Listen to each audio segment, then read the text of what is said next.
दिल्ली पोलिसांची पेंग्विन पब्लिकेशनला आता नोटीस प्राप्त झाली आहे। तपासामध्ये सामील होण्याची सूचना करण्यात आली आहे आणि पेंग्विनकडून प्रश्नांची उत्तरे मागवण्यात आलेली आहे।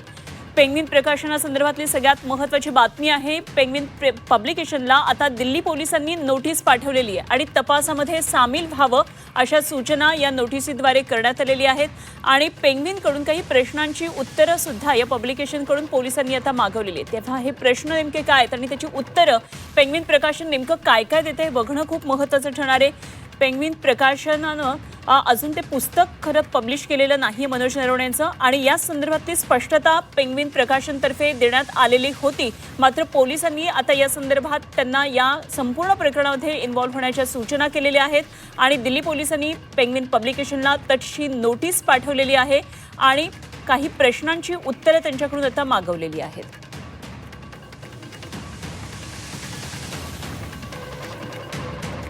तर माजी लष्कर प्रमुख मनोज नरवणे यांचं पुस्तक हे पेंग्विन पब्लिकेशननं अजूनही प्रकाशित केलेलं नाही। मात्र त्यावरून संसदेत जो गदारोळ झाला होता त्याच पुस्तकातले काही रेफरन्सेस घेऊन राहुल गांधी यांनी त्यांच्या भाषणाची सुरुवात केली। त्यानंतर संसदेतलं कामकाज कशा पद्धतीने ठप्प झालं हे गेल्या काही दिवसांमध्ये आपण पाहिलं आणि त्या संदर्भात आता दिल्ली पोलिसांनी पेंग्विन पब्लिकेशनला नोटीस पाठवलेली आहे।